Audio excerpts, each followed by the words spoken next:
One of the greatest experiences for me as a 7th grade science teacher happened last year, and it's kind of what really got the ball rolling for me to start all of my education in the environment and components. And simple lab that we did last year where we wanted the students to go out, we wanted them to use their observation skills, we wanted them to explore the environment, just something new, something different to get them out of the classroom. And we were walking along the back road right up against the woods, and the one rule that I specifically said to the students, because I didn't want anybody getting hurt or getting poison ivy, was don't go in the woods. And at one point I was walking and I noticed there was something down on the ground or something that I wanted to point out, so I turned around and there was a student that was directly behind me this whole time who was talking in my ear about this and that and pointing different things out, so I knew the conversation was going well.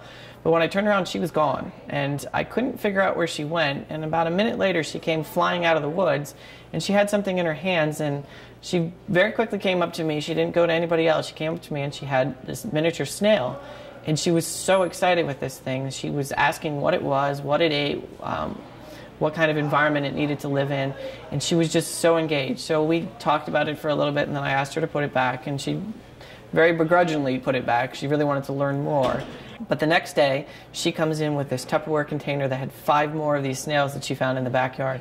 And again, she started the whole conversation piece of where do they live, what do they need, and it was just the greatest moment for the two of us, because that's when she could actually talk about the science content and actually understand the science content that we had talked about all year long.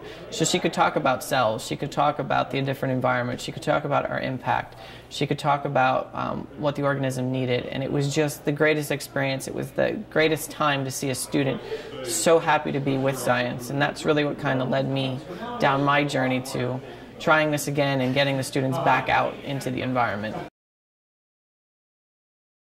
My 8th grade team wants the school to finally get green school status, and we've tried for many years, but we haven't done the application process the right way, and we've been denied.